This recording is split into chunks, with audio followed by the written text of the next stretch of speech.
Hey, what's up, everybody? Video 44 coming at you in another video. All right, so the score was 128-117. The Lakers got the victory at Crypto.com Arena against the Utah Jazz to end the season. That was game 82. We are locked in as the 7th seed. We will be playing the Minnesota Timberwolves on Tuesday at Crypto.com Arena, so we know exactly what's going on officially. That's what took so long for me to start this video. I figured it made no sense for me to do a video right after the game with 5 minutes to go in the other games that would determine what it is that we're expecting to see. So that gives me a lot more from which to talk about. That Utah Jazz game was just basically us watching teams shoot 3-point shots. That was it. The Lakers were, I think, like 18 or 45 from behind the arc. Bron shot like 14 of them, hit 8 of them. It was just 3-point shooting contest, and we were able to walk away with the victory. Very happy that he was able to get that hot today, but I hate the fact that he took 14 3-point shots, and I'm sure he knows that. But nevertheless, we won the game that way, and I'm not going to complain. So that's where I'll leave it. I think that it was a really awesome sight to see our team have so much parity in our scoring. Had like 7 players in double figures, so we definitely liked that. And, we complained a lot about the rotations in the first half. So I encourage everybody to go check out my halftime video if you're interested in seeing that. But for the most part, I'm just happy we got the victory and don't really want to break apart that game too much other than to say Shamanich was 0 for 8, and we really, really appreciate that. Him going from behind the arc scoring nada was wonderful. And Chris Dunn continued to show us that he's a real player, and this is him. His return is going to be for real. Next year, he's definitely going to be somebody I have on my radar. Whether he returns to the Utah Jazz or not, he needs to be in this league because the way that he played these last 3 games was just stellar, and we will not forget it.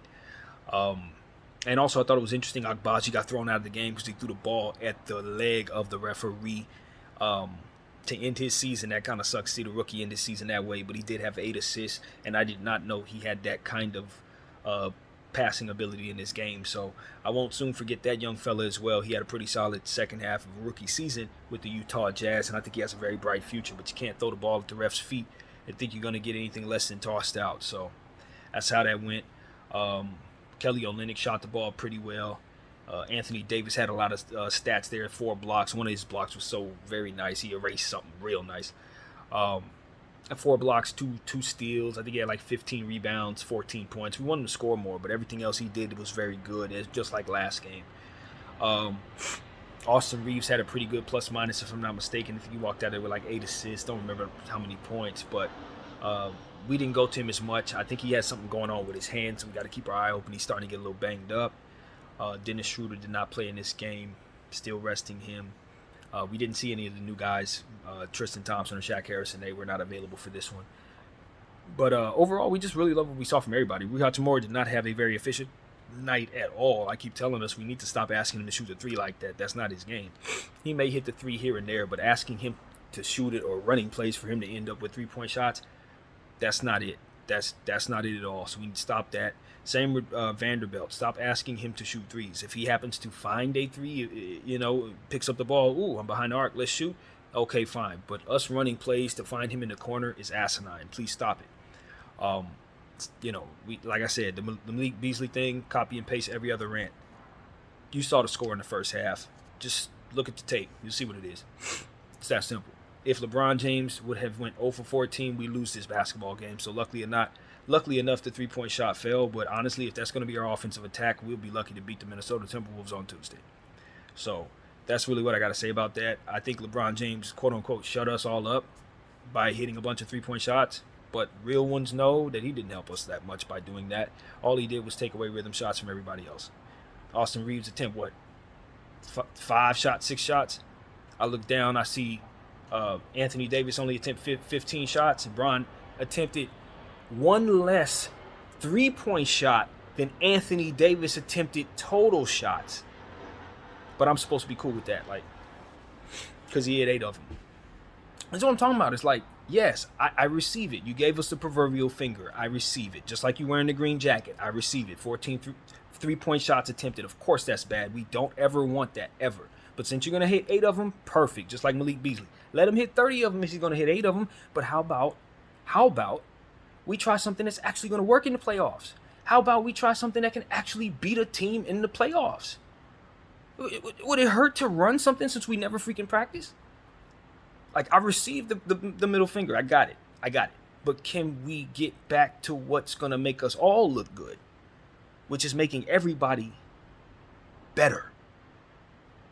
Not asking you to take 14 damn 3-point shots to be the Utah Jazz team when the score is practically 3 points the entire time when they ain't run none of their damn starters. None of them. And most of this game we spent struggling because of stuff we were choosing to do, stuff we were seeking out.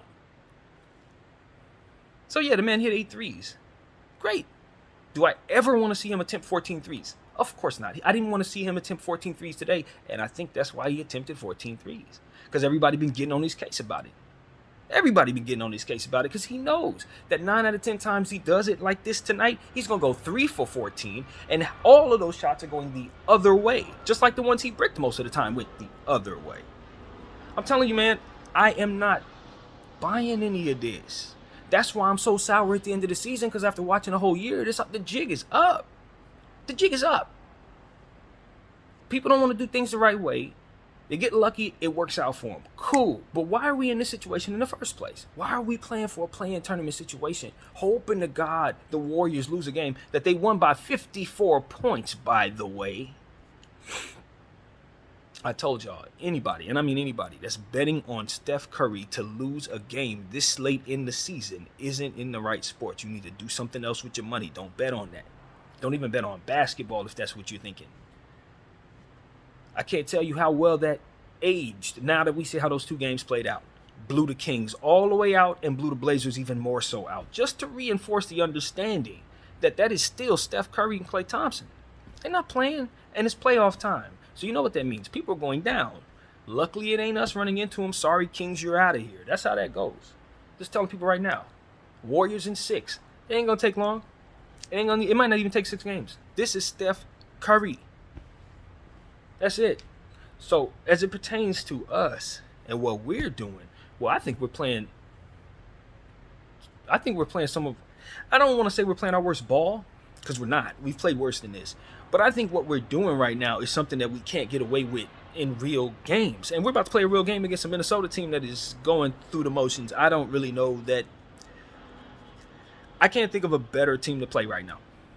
I think we got the best possible outcome for ourselves. If we're going to have a one-and-done situation, you probably want it against a team whose center just punched his small forward in the chest and whose power forward just possibly broke his hand swinging at a wall. I think that's the team to see. I don't know. Can you believe they actually won the game where all that happened? They actually won that game. Everybody was so unhappy, and they won. Isn't that a theme? People being unhappy and winning? Isn't that something that's just kind of going on? Anyway. All I'm saying is this. We got a game with the Minnesota Timberwolves. Their chemistry is a bit shattered right now, a little fractured. I don't know what you want to call it. But this is the right time for them to be coming to our building for a one-and-done situation. I think with the way that we're capable of defending them, with Bamba being back, with half of our team used to play for their team, I think that works in our favor. I really do. Vanderbilt, Beasley, D'Angelo Russell all played for the Minnesota Timberwolves just last year in their playoff run. This year, we got to keep them out of the playoffs. It's that simple. What a difference a year makes. So that's what I got for you. I mean, obviously, I want to say more, and I will. But as it pertains to that Utah matchup, I mean, 72-50. That was the points in the paint differential. They had 72. We had 50. We won! Now, mind you, 45 three-point shots attempted, so we shot above 40%. That's exactly what you want. If you're going to shoot that much, you want that percentage. But what I'm saying is, can you ever win a game like that again? Least of all against anybody in the playoffs going forward. Oh, wait. 8 for 14 is amazing.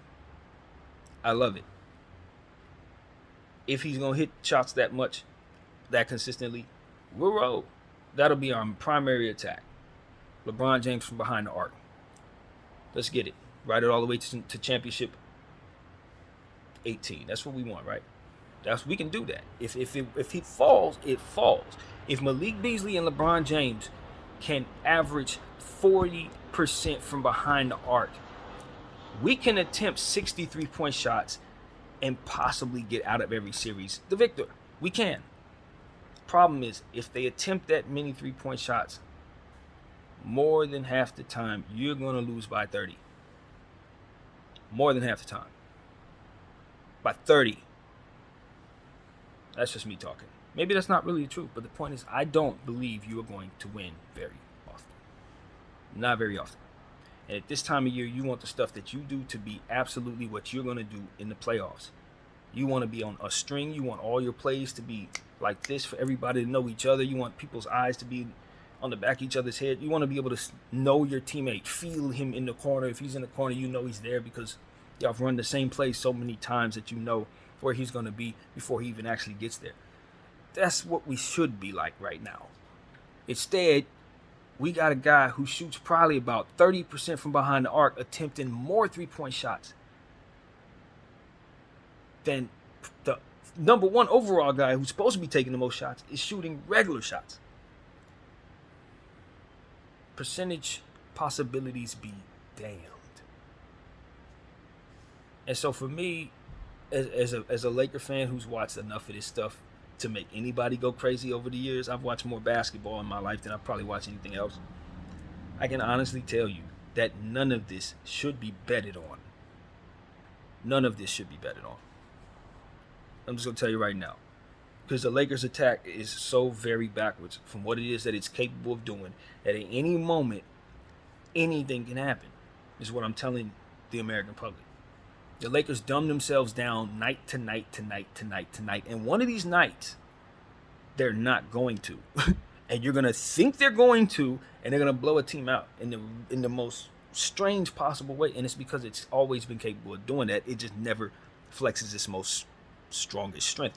It's like being able to flex your muscle all the way, but only going 1/10 of the possibility. And then telling everybody that's exactly how strong you are. That's what we do.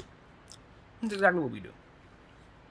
And my thing is, if it works in the playoffs, if we can catch people off guard and really play to our strengths in the playoffs, then maybe it makes sense. Maybe we were giving people false data, they were studying it, and now they're going to run into a different Laker team. That's the only reason why we would run any of this stuff in my mind, to throw people off. I want to see AD, I want to see Bamba on the floor together, at least for 10 minutes a night. Is that too hard to ask? Is it that much of a dribbling faux pas for y'all? Do you guys think those guys are going to dribble the ball off their foot so much that you can't do it? As we watch LeBron James get like 5 and 6 turnovers a night. Like, is it just so hard to play to the team's strengths, my man? Especially when we are in a one and done type of situation. Of course I expect to beat the Minnesota Timberwolves. Of course I do. But if for some reason they play to their strengths and both of those centers are able to get like 10, 11 offensive rebounds and like 10, 11 easy buckets on us, which is they really can do. If they really want to, they can really do that, especially if we don't run Bamba and AD. If we go out there with Wenyen Gabriel and Rui Hachimura, or AD and Bron, think we're going to go up against Cat and Rudy Gobert, we're going to find out. We're going to find out. We're going to find out. That's all I got to say. So, I'm not amused, man. I'm not amused. Proverbial people throwing proverbial basketball tantrums on the basketball court. I'm not amused. I speak the language. That's why I'm not amused. Most Laker fans run around saying, "Yay, Bron shot 8 of 14." What y'all really didn't understand is that he was giving you the finger the whole time. That's exactly what he was doing. He's giving you the finger. He know that don't play to our strengths. He know we can't win that way. He know Austin Reeves only attempted 6 shots. He knows that. He know Anthony Davis only got 15 shots attempted. He knows that. And he knows we can't win that way. If we shoot 14 shots every single night, he gonna hit 3 of them things. 3. Not 8. But it's cool, brother. It's cool. It's cool. That's the king. That's the GOAT. We're going to win a championship on him. And if it don't work out, it's fine. It's just another loss to his finals record. No big deal. Just like the last 6. No big deal. See, that's the problem. It was never a big deal. Those organizations are all happy to be here. Not us. Miami was happy to be here. They was. They took Shaq, got a ring. Got Bron. Oh, my God. We got Bron? We happy to be here. Not 1, not 2, not 3, not 4, not 5, not 6, not 7, not 8. Not knowing what it takes to get all those, though. not knowing what it takes to get all of them. Ain't learned nothing. Still doing the same stuff. Mad at people trying to hold him accountable for being as great as people been telling him he is the whole time. Just that's it. That's all I've been doing. Just be as good as they say you are, bro. That's it. Pay attention to the detail that is in front of you to pay attention to. So that you can get the rings that we want you to have, the champagne showers. People talking about they want to be greedy. No, you don't want to be greedy, man. You talking about the same fun that dude talking about. You talking about the same fun he talking about. But it's gravy. I guess I'm a bad guy because I'm the one that's always ranting after a win. But when I do, you see we lose the next game, don't we? Just about every time. I'm just a game ahead of time at every time. Why? Because I see tendencies. I know what is happening. I know what leads to what. This man went 8 for 14. What you think he's going to do against some Timberwolves? You think he's going to attempt 4? No. This begets more foolishness. And our coach ain't going to stop it. AD ain't going to say, yo, hey, what are you doing? 10 more shots than me in the big game? What are we doing? No, he ain't going to do that. He cool. He like that. Let Bron. That's why I came here. I don't want to be number one. Let Bron be number one.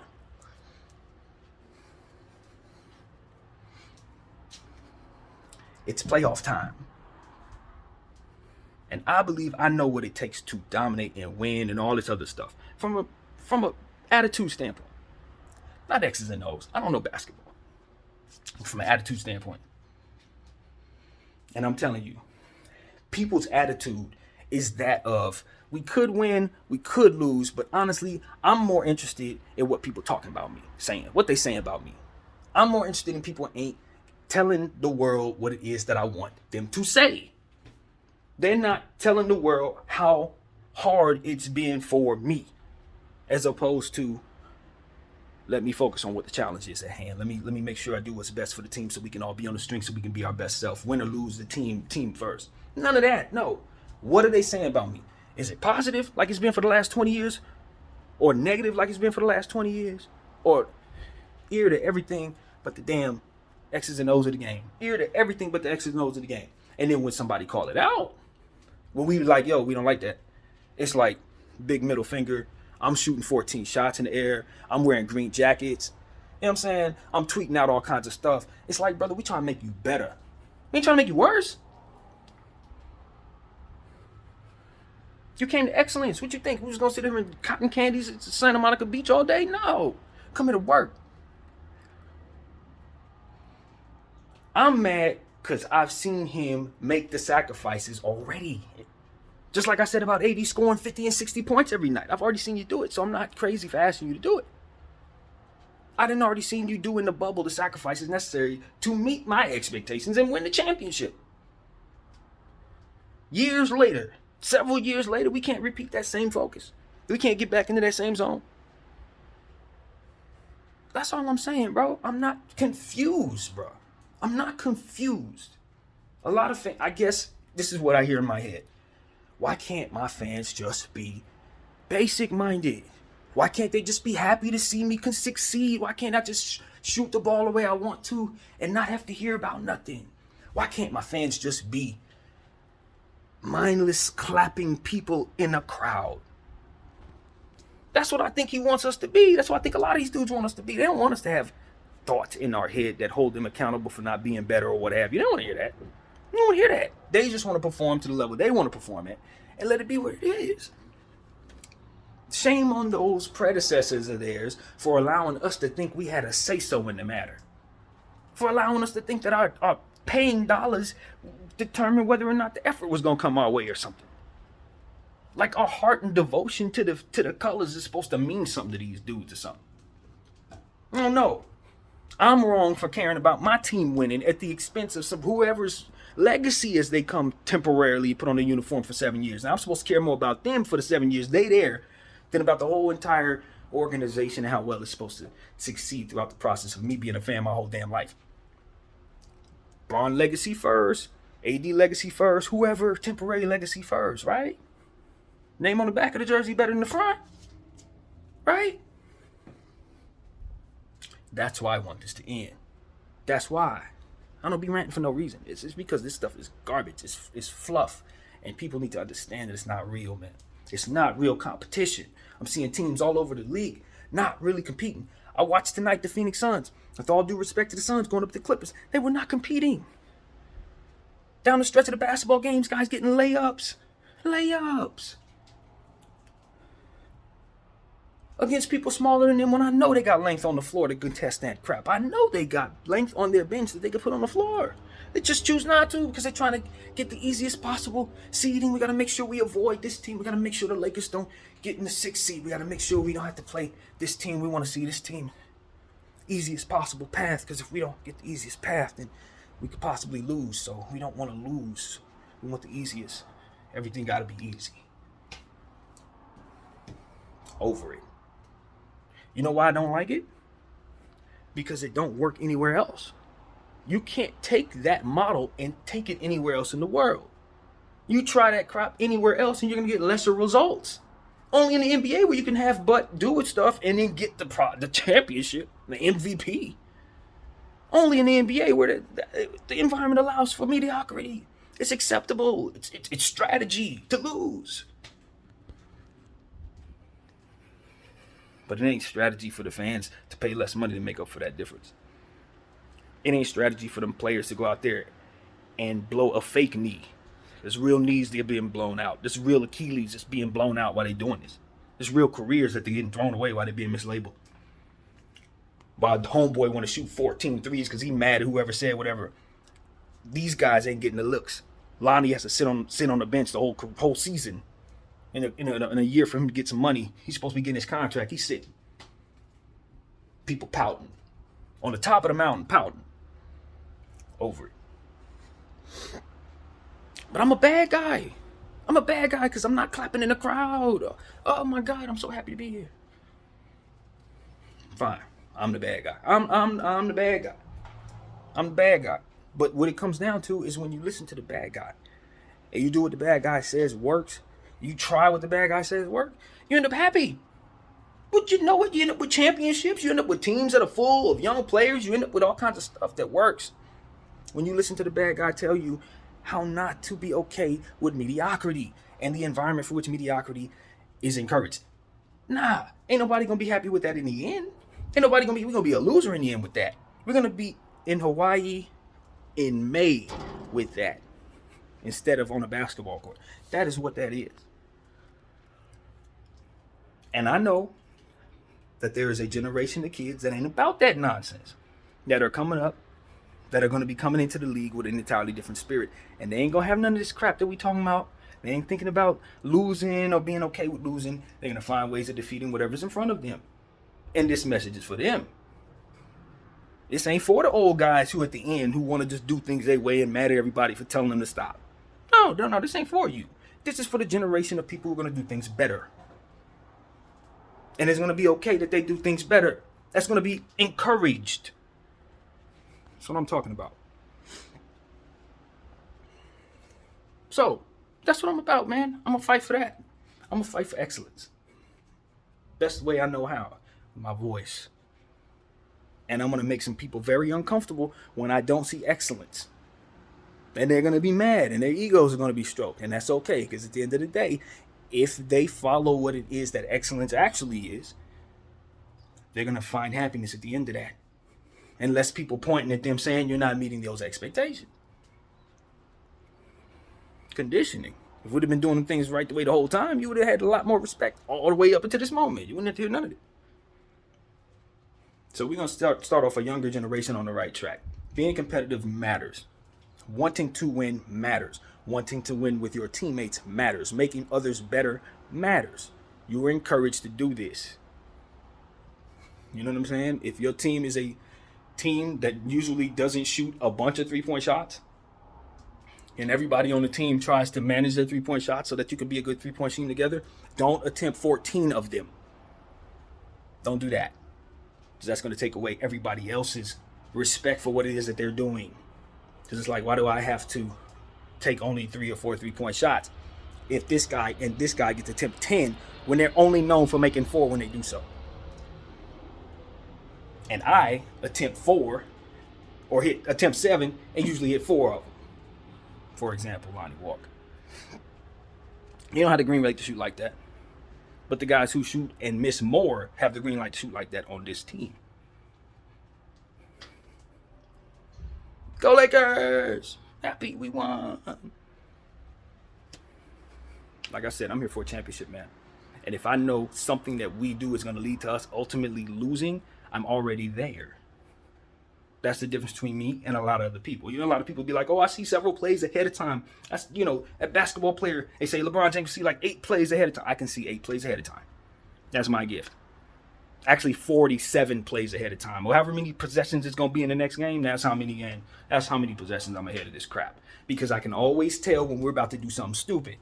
When we're about to take bites into bad food, buying beachfront property in Iowa, all types of stuff that we should not be buying into. With the 3-point shooting, 45 attempted. We spent our whole season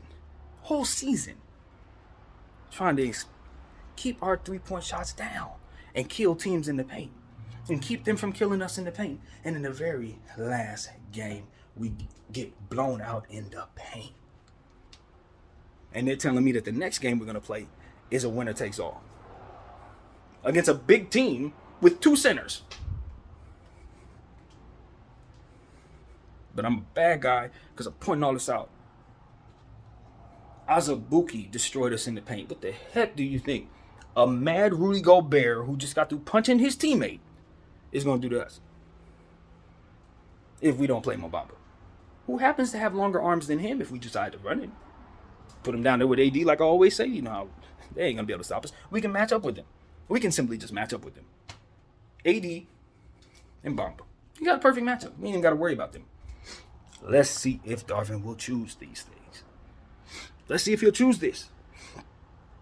Because I got a good mind to think that he's not going to. He's going to put Wenyen Gabriel on that man. He's going to put AD and Bron in that front court as that center and power forward position. He's going to sub them out. And he's going to put Wenyen on the floor, like I said, Vanderbilt. You know what I'm saying? You ain't going to see Bamba at all. Maybe you'll see Bamba a little bit, but not for very long. And the score will be close. Malik Beasley probably going to attempt about 10 shots. Hopefully D'Angelo Russell will ultimately shoot us into a nice position to win this game at home, man. Because that is exactly how I see this game going. A lot of missed shots in the anxiety arena. You know the floor is yellow. So these are the type of things I'm just like, I hope that punch doesn't make that team feel a lot better about coming together. You know what I mean? How teams can be. Sometimes it doesn't have that type of effect that pulls people apart. Sometimes it brings them together. Anthony Edwards had, 30-something points? Do we have an answer for him? Who we putting on Anthony? Yeah, I know that boy can have a big play game. You know he can go for 40 in that game. You know he can. Big light, Staples Center. Never know. Karl Towns, y'all sure Karl ain't gonna go for 40? You sure he ain't gonna hit like 5 or 6 threes? Since we attempting 8 and 9 threes, he actually supposed to do that. You want him attempting 14 threes. That's what he does. Type stuff, man. So look, we got the roster to make this game very easy for us. The last time we saw the Minnesota Timberwolves, we beat them. And I don't expect that we are favored to lose this game. We're not. Like I told Minnesota earlier today, if they were watching my video, they know that I think they're probably going to get screwed at the free throw line, if nothing else. Nobody wants to see the Minnesota Timberwolves in place of the LA Lakers in the playoffs. Not this year. I can tell you that for certain. Even with Anthony Edwards on the team, nah, they want the Lakers there. So I would be very surprised if you don't get to the line quite a bit. Speaking of line quite a bit, you know the Utah Jazz got to the line 6 times? 6 times. And if you look at our free throw shooting, everybody got to the line at least, I think, once. You look a nice little balance. Each person was got a called for them. Very, very, very interesting stuff. So, I'm not going to say that game was manipulated, but I will say all games at 12:30, all games at 10 o'clock. It's just a lot. It's a lot to look at. NBA, I'm sorry, it is. You look at a team drop 155 points in one quarter. It's a lot. It's a lot. But all in all, we understand what we're going to be doing. We know who we play. The other play-in game will be the Pelicans and the Oklahoma City Thunder. That's going to be an interesting matchup there. Whoever loses that game goes home. Whoever wins that game plays the loser of our matchup. So that's kind of how that'll be in the nil. That'll be the 8th seed, and whoever wins our game here with Minnesota will be the 7th seed. How do these matchups go in the playoffs? Let's see. I'll give you the Western Conference, not the East. But we got the Suns playing the Clippers. You got the Nuggets waiting for the 8th seed, of course, with the 1 seed. The Memphis Grizzlies are waiting for the 7th seed with the 2 seed. and you got the freeway series between the Kings and the Golden State Warriors, which I think is really interesting. And like I said, I think the Warriors are going to win that series. It's just hard to see them going home in the first round, especially to a team with no experience. It's not happening. So that's kind of how I look at that situation, man. Just a tough break for the LA Kings, to be honest. That's real tough. But yeah, that's what it is. And also the Clippers. I'm not sure the Clippers aren't going to beat the Suns in the first round. I'm not certain. I'm telling you, I don't believe in the Suns like that. I really don't. But we'll see how it goes. I'm on the verge of actually picking the Clippers to win that series, believe it or not. I am. I know people are not seeing that coming, but I don't know, man. It's just a vibe I'm getting from that Suns team. Their bench, I don't know, man. I don't know. We'll see. We'll see. KD and Kawhi, that's going to be crazy. But yeah, man, we got to take care of business, man. I don't want to go home in the play-in tournament, dude. I really don't. Obviously, we got 2 tries at it, so if push comes to shove, we'll just have to see the Pelicans and the New Orleans or in the OKC Thunder, one of those 2 teams. If for some reason Minnesota's able to get those easy buckets and easy offensive rebounds that I think are inevitable. If these 2 teams play 7 times, I think they're going to out-rebound us probably 6 out of those 7 times if they have everybody healthy. And we don't match up. That's what it comes down to. Depends on coach, what he wants to do. I'm curious to see if Dennis Schroeder will be back for that game. I know that he's been dealing with shoulder, collar area stuff. They also said it a sore Achilles as well. And I told people, I said it about 3 weeks ago, we need to buy him some rest. Didn't I say it? Those who follow me close enough know what I was talking about. Dennis Schroeder is the one guy that we were leaning on no matter what. Every time somebody was out, including Russell Westbrook, he was the guy that was being leaned on for star minutes. And then when those stars came back, he was still in rotation. He was the only guy we weren't giving no rest to. And he's a super durable guy, and we know he rolled his ankle and was able to kind of bounce back from that against Timberwolves, I believe it was. But nevertheless, this is still a situation where you know eventually his body going to wear down. He's been in the league for 10 years. So, now we need him in the playoffs. This is when you want him fresh. And, of course, Darvin ain't play Lonnie. Darvin ain't play such and such included. So now players that he's been leaning on our season are tired and worn down and can't help him in the playoffs. As to which he would probably have to turn to Lonnie and Christie now, which is what I predicted. It's the type of stuff I said could happen if you don't play everybody. You're going to be forced to play everybody, and then they're not going to be able to do nothing for you because you hadn't been playing them. It's like every team seems to make this mistake every year. But, yeah, that's what it is, man. Here we are going into play-in tournament game. Luckily enough, we played the Minnesota Timberwolves. I honestly don't think they're going to beat us. I don't, but like I said, they're in this position that they can. They definitely can. They are built to match up with us, just like we're built to be able to match up with them. So this is going to be a barn burner. I wouldn't be surprised if it goes in overtime either. Would not be surprised. But at least the game is in our building. I think that's at least anxiety arena. Y'all know how I feel about that. So it is what it is, man. I wanted to play the Clippers. I really did. And the fact that we are in a play-in tournament, I said it, man. If I got to be in a play-in tournament, at least let me play against those guys.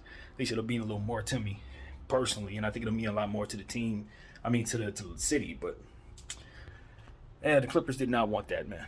Let's just be honest. I don't care how many times you play the Lakers in a row. Nobody wants to have a win-or-go-home situation against LeBron James if they have a choice. You don't really actually want that.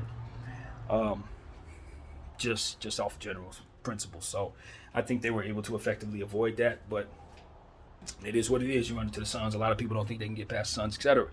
So we'll see what happens. But I don't know, man. I don't look at us playing the Memphis Grizzlies as a prize. If we're able to win this game and we effectively capture that 7th seed fully, I don't love that. I don't love that. I think we can match up with that team. I think we can beat that team, but I also think they can beat us. I really think that. I think that could potentially be a whole 7-game series. And you talking about John Morant and how bad we had a time trying to guard this dude every time we run into him and De'Aaron Fox and players like that. I would rather not play them in the first round. And now I look at Kenny Lofton, dude had 42 points. Fresh off signing his contract. Like 42 points tonight. So I already know he's going to have a massive impact in the playoffs. And he's a load, man. He's a huge player who's going to be bumping and playing physical and all types of stuff that you just don't want to deal with if you're the Lakers. So even if we win that series, I look at that as a very hard punch in the mouth. If we can't get that series out the way in 4 or 5 games, the longer it goes, the more beat up we're going to be.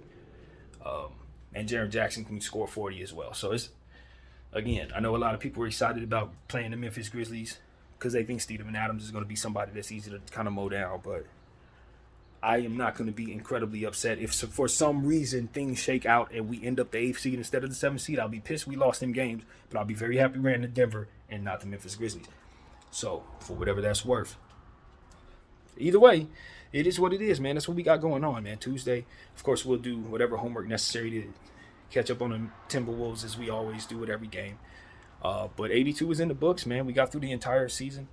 I believe we're 4 games over 500, so that's an incredible feat, having started 2-10. I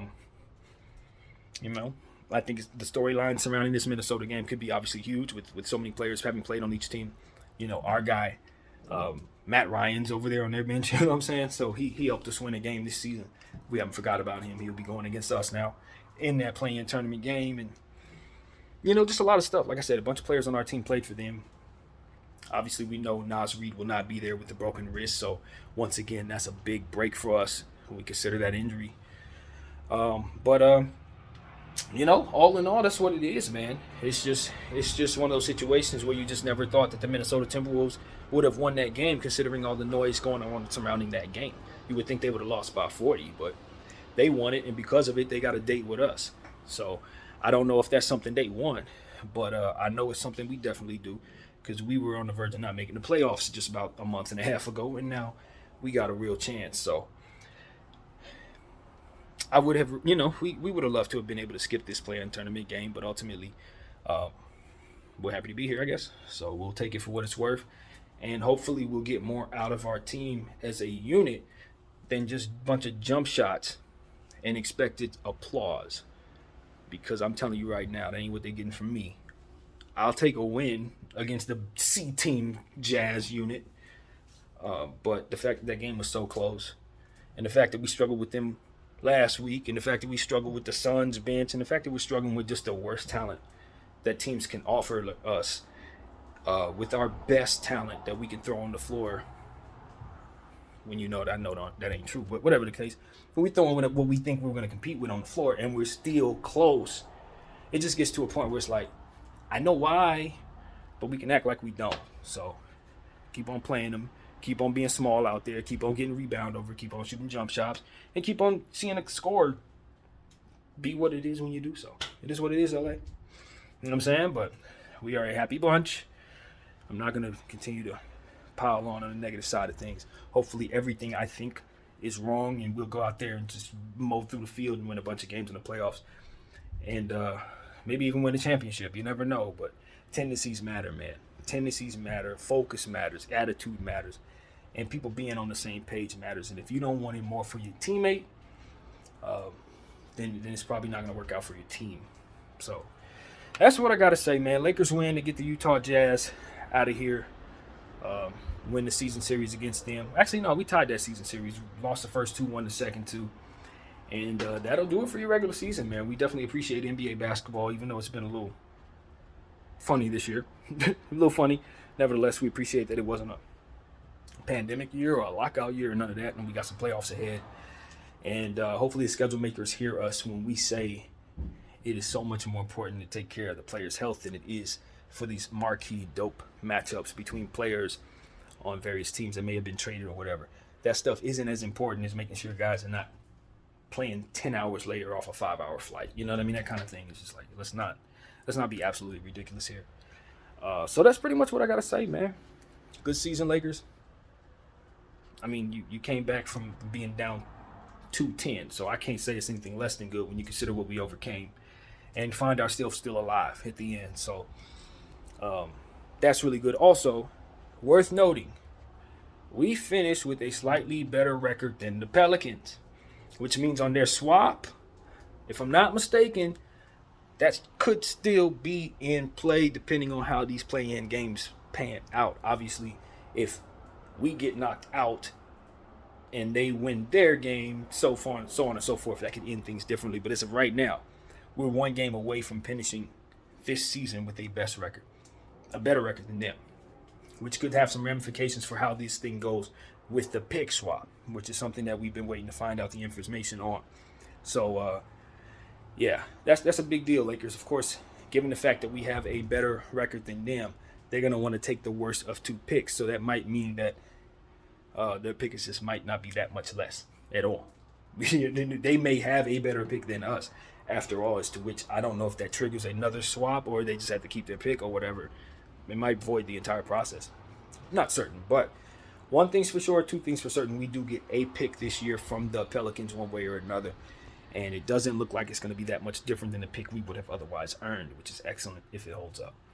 So that is what I have to say. I appreciate everybody rocking with me as I fuss about this team repeatedly. I know for a fact I ain't been nice to listen to. I do not care. I'm more interested in the results, not necessarily how people feel about my voice. And if y'all ain't figured that out by now, BDO44, I thank you all for watching.